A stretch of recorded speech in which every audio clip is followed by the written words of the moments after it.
Ayan, so good day my dear students. So ngayon sa video recording na ito, is ang i-discuss ko ay ang ating week 6 to 7 dahil hindi na natin siya madidiscuss face to face dahil wala na tayong time.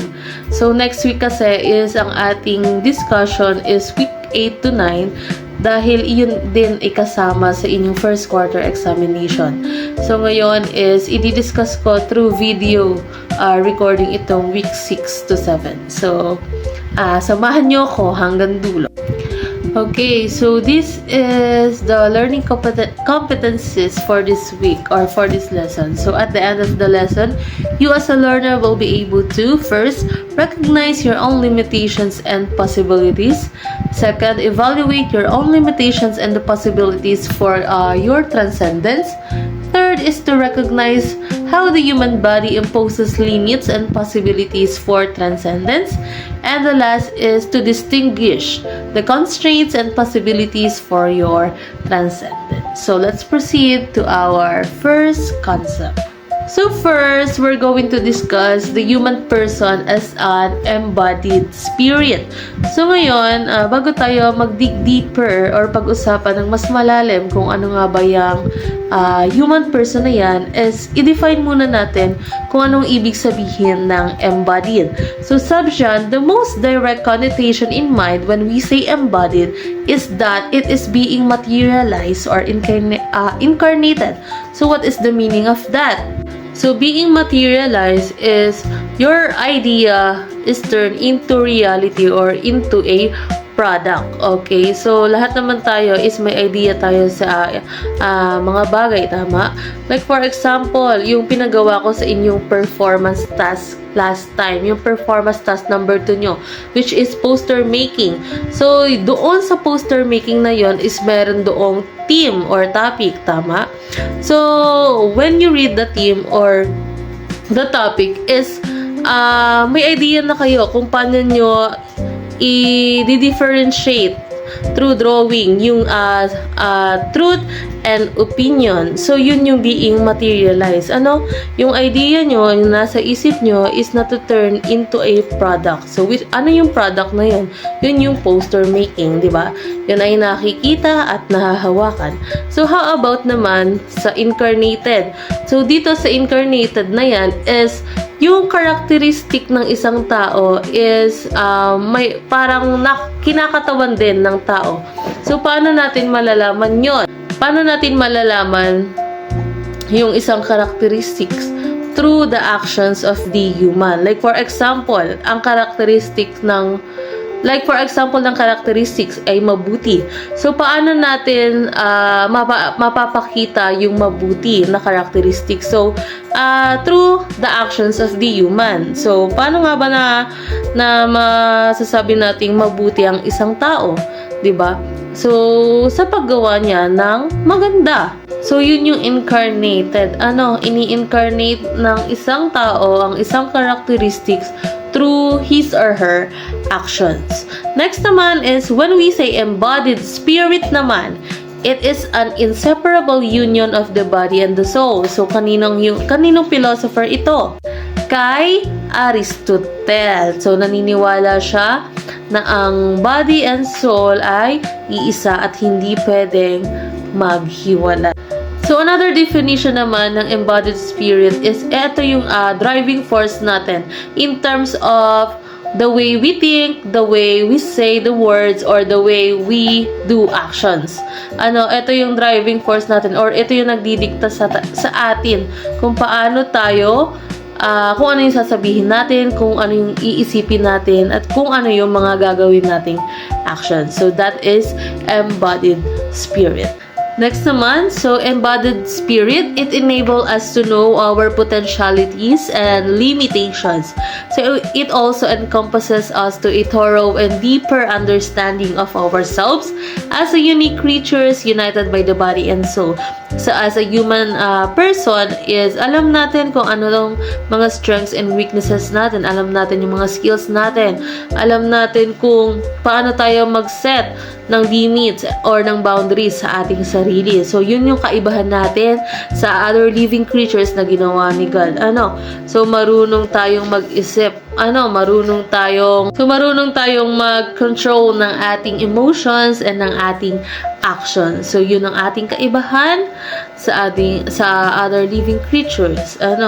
Yun ang ating yun ang reason kung bakit tayo unique sa ibang mga living creatures. So, that is the human person as an embodied spirit. Next naman is walang katapusang soul and the body. So, alam na natin yung week 1 pa lang is diniscuss na yan. Tama?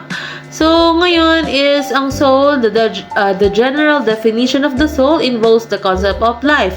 Dahil kung walang kaluluwa is walang matatawag na buhay. Na kung saan, mag-e-exist lang ang isang katawan kung meron itong kaluluwa. So that is the meaning of the soul. Next naman is the body. It is the physical aspect, and the philosophers believe the body is with our perception. So in terms of body naman, ito naman yung ating physical or panlabas na aspeto. Na kung saan pwede nating i-relate dito yung ating natakal na epistemology. So, ano nga ba yung epistemology, diba? Yun yung ating pag-acquire ng knowledge through our senses. So, na kung saan we are able to tell the truth based on our senses. Like for example, paano ba natin nasasabi na ang bato ay matigas? Diba, ginagamit natin yung ating sense of touch, diba? So, masasabi nating matigas ang isang bato dahil nahawakan natin siya. Ginamitan natin siya ng sense of touch. Tama?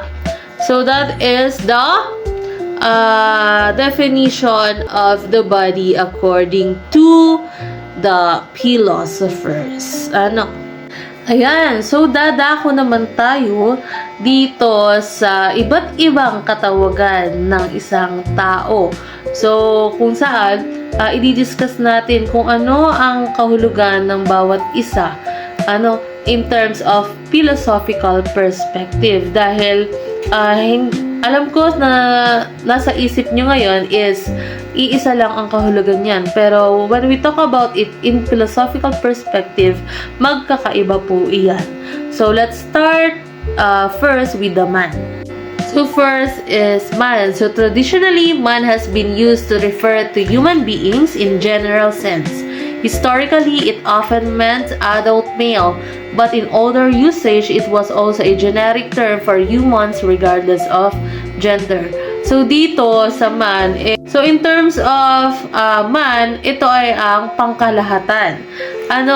So regardless of your gender, ikaw man ay mapababae, ikaw man ay mapalalaki, or kasama ka sa LGBTQ++, ikaw ay matatawag na man. Also, in philosophical perspective, hindi lamang ito adult male or matandang lalaki. So ito ay pangkalahatan regardless of your status in life, regardless of your age, ikaw ay matatawag na man. Ayan, so let's discuss naman the human. So this term refers to members of the species Homo sapiens.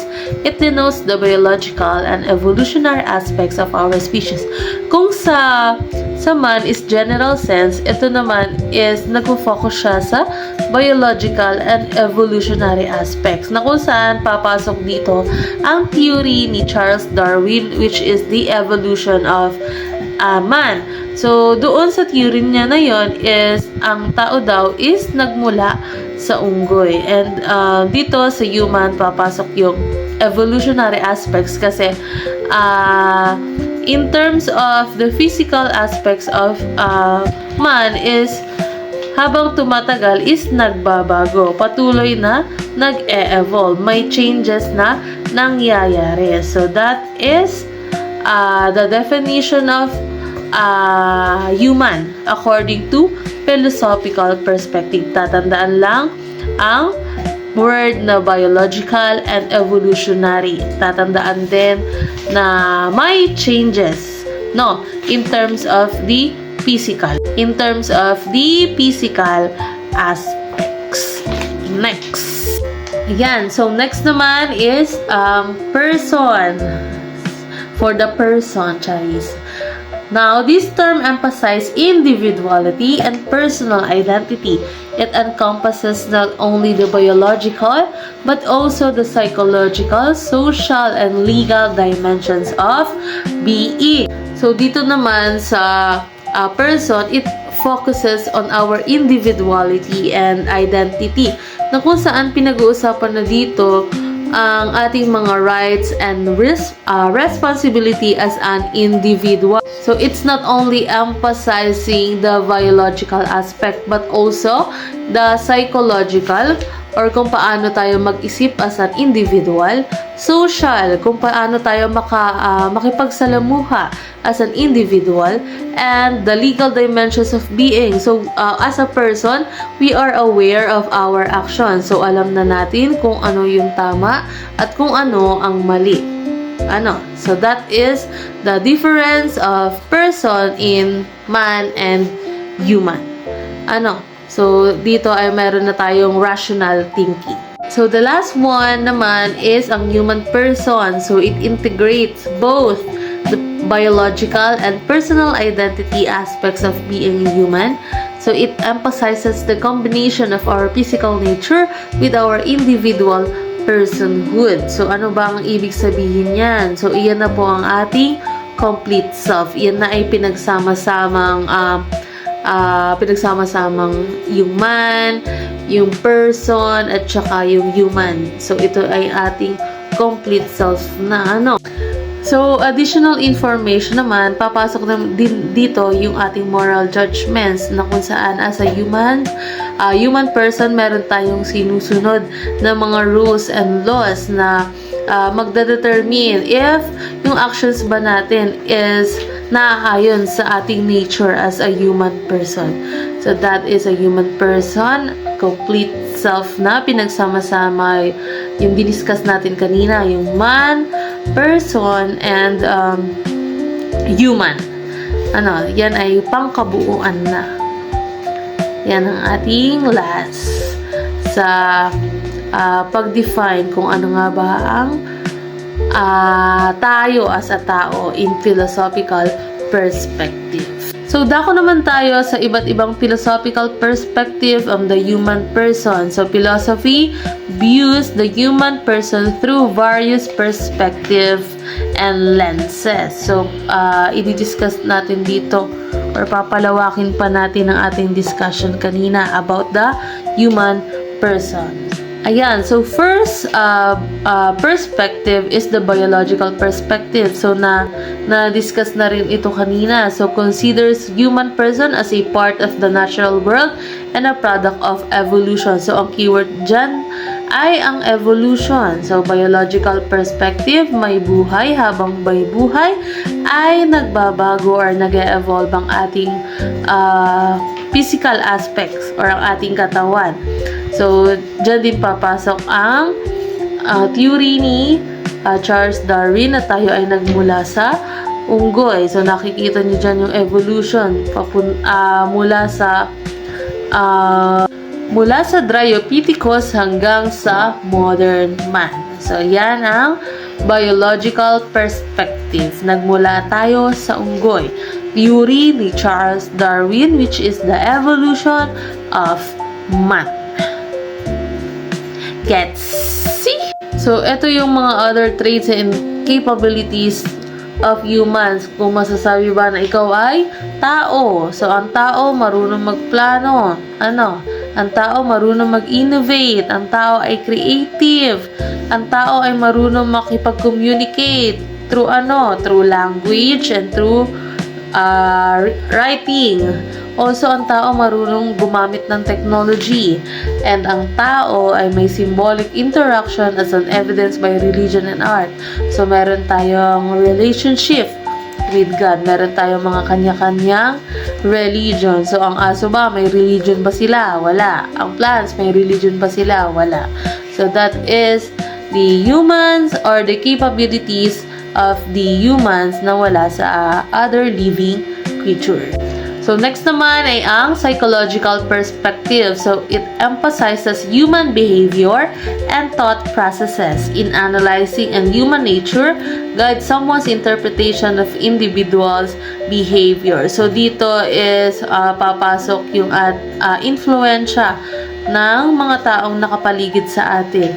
So, malaki ang factor nila kung paano tayo mag-isip, kung paano natin i-interpret yung behavior ng isang tao. Like for example, sa bahay namin, lumaki ako na ang konsepto ng maarte ay palaging nagme-makeup or nagme-makeup. So, kapag na-makeup ka, base sa aking kinalakihan, na ikaw ay maarte. Ngayon, may nakikita ko na marami na nagme-makeup. So, para sa akin, ang tingin ko sa kanila ay maarte. Pero, ang totoo naman is gusto lang nilang maging presentables. No? Gusto na lang nilang maayos tingnan. Gusto na lang nilang presentableng tingnan. So, that is psychological perspective. Malaki ang factor ng mga taong nakapalibot sa'yo sa pag-iisip mo. Sa pag-interpret ng behavior ng ibang tao. That is psychological perspective. Next. So, merong core psychological traits. So, meron 3 dyan. First is the rationality, second is the intelligence, and the third is the introspection. So, sa rationality, keywords lang dyan is being reasonable. So, the ability to understand experiences in order to solve problems or do tasks and engage in decision-making and judgment. So, ito is natakal natin last time. Ito ay isa sa mga components ng soul. Tama? So, sa rationality, ito ang ating being reasonable. Ito yung gumagana kapag gusto nating masolusyonan ang isang problema. Also ito ang ito rin ang gumagana kung kapag tayo ay nagdidesisyon or kapag tayo ay nagkakaroon ng judgment sa isang situation.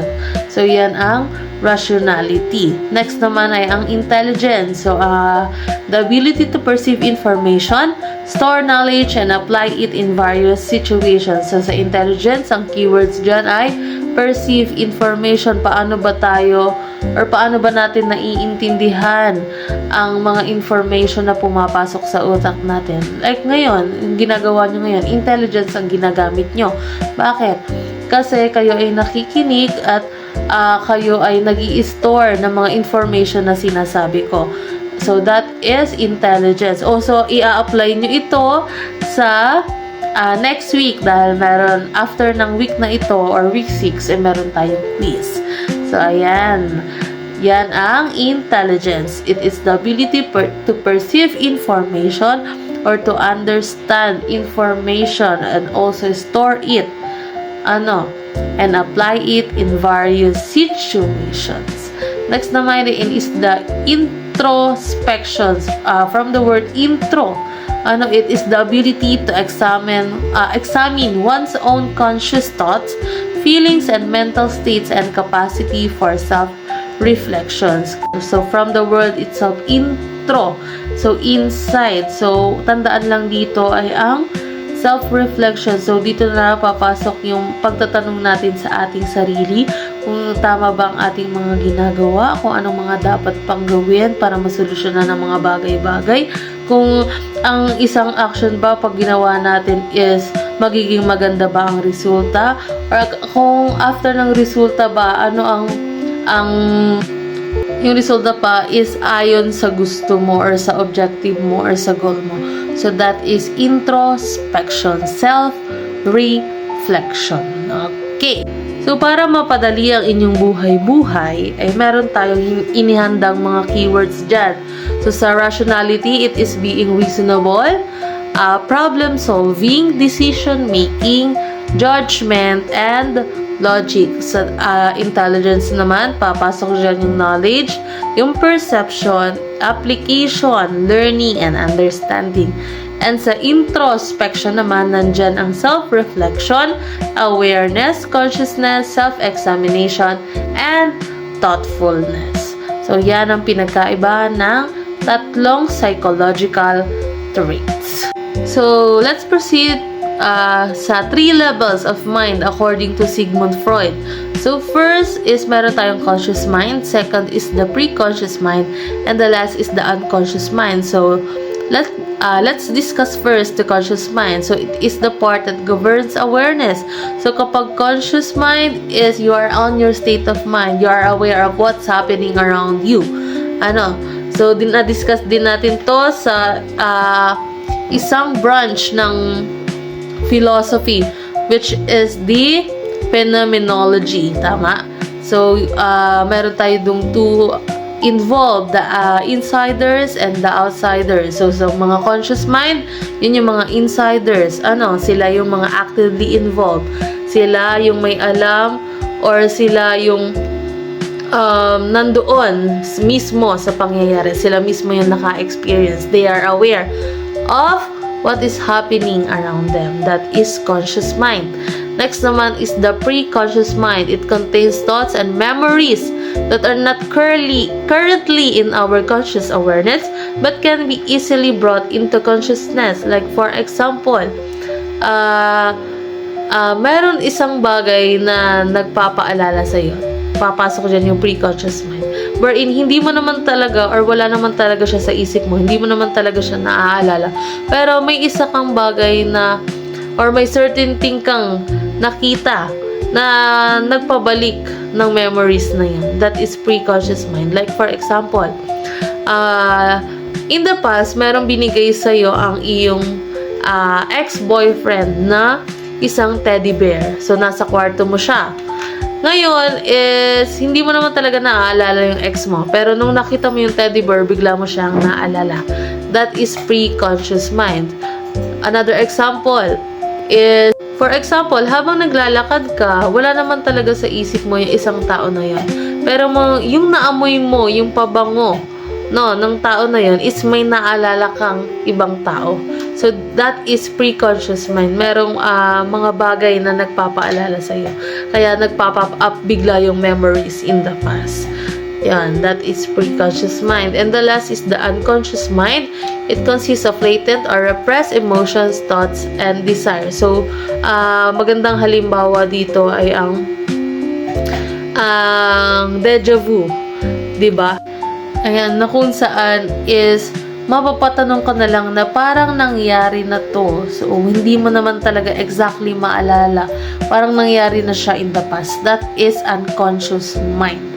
Hindi mo maalala kung sino ang involved, hindi mo exactly maalala kung kailan nangyari, kung paano nangyari. Basta parang natanong mo lang sa sarili mo na parang nangyari na to. So, hindi lang malinaw kung saan at kailan. That is unconscious mind.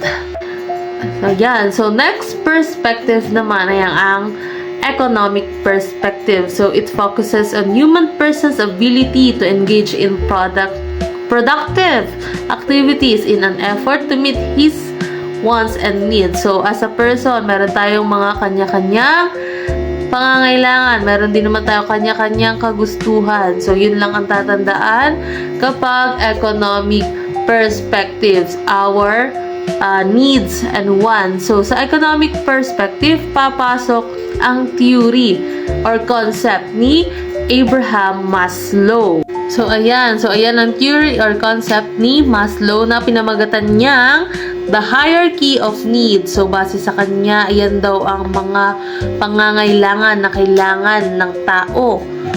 In order for us to survive. Like first is the physiological needs. So, dito napapasok ang ating mga basic needs. Ang pagkain, ang tubig, also ang pagtulog. Pangalawang level, yung safety. Kailangan natin ng bahay na matitirhan. Para if may mga natural disaster man, is ligtas tayo or maiiwasan natin yung mga possible na mangyari or mga accidents. And also, the third level, love and belonging. So, kailangan natin ma-feel na tayo ay kamahal-mahal. konektado dyan yung pang fourth level, which is the self-esteem. So, kapag tayo kamahal-mahal, kapag alam natin na maraming nagmamahal sa atin, is tataas yung ating self-confidence. So, yan yung fourth level. And the last one is yung pinakamataas, yung self-actualization. So, dyan papasok yung tatanungin mo ang sarili mo kung yung bang yung level 1 to level 4 ba is nakakamit mo or hindi. That is self-actualization, the highest sa hierarchy of needs ni Abraham Maslow. And for the last one is the theological perspective. So, considered human person is created by God. Man is considered a special relationship with the Creator. So, papasok dyan yung biblical perspective na tayo ay nagmula kay Adam and kay Eve, and also tayo ay create sa likeness of God. That is theological perspective. We have a special relationship with our Creator. So, that's all for week 6. So sa week 7 is i-discuss natin to face to face. So week 6 lang muna, dahil sa week 6 is after ng discussion na ito ay meron tayong quiz. So yun lang. I hope malinaw ang discussion ng week 6, and kung may tanong kayo and may clarifications kayo, ay huwag kayong mahihiyang mag-PM sa akin. So yun lang. Babush!